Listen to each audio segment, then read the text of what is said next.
লীগের কর্মীরা।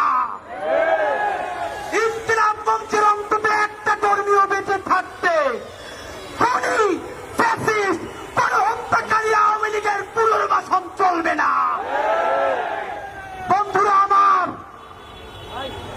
একটা কথা মনে করিয়ে দিতে চাই, এইখানে এমন বোন এসেছেন যার স্বামীকে পিলখানায় খুনি আওয়ামী লীগের তাপসের গাড়িতে তুলে তারপরে আগুন জ্বালিয়ে দেওয়া হয়েছে। সাপ্লাই আহারে পিলখানায় তো নাম কাওয়াজতে একটা কমিশন হয়েছে।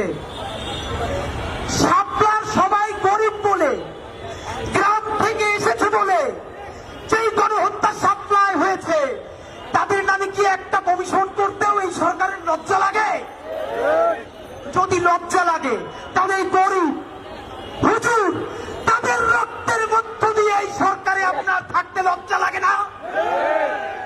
বন্ধুরা আমার, বিএনপিকে বলতে চাই, আপনাদের হাতে ধরি, পায়ে ধরি, শহীদ জিয়ার বিএনপিকে দিল্লির দাস হতে দিব না। জামাত ইসলামের ভাইদেরকে মনে করিয়ে দেই, সাইদি সাহেবের রায়ের পরে 2 শতাধিক মানুষকে 2 দিনে পাখির মতো গুলি করে হত্যা করা হয়েছে। শুধু হত্যা করা হয় নাই, পাখির মতো স্তূপ করে নারী পুরুষের লাশগুলো রাস্তার পাশে রাখা হয়েছে। সেই গণহত্যাকারী আওয়ামী লীগ, তাদেরকে যারা দেখেছে তারা হলো সেই দিল্লি ভারত, জামাতে ইসলামী। স্পষ্ট মনে রাখেন, সাইদি নিজামীদের জামাতকে ভারতের দাবিদার হতে দিব না।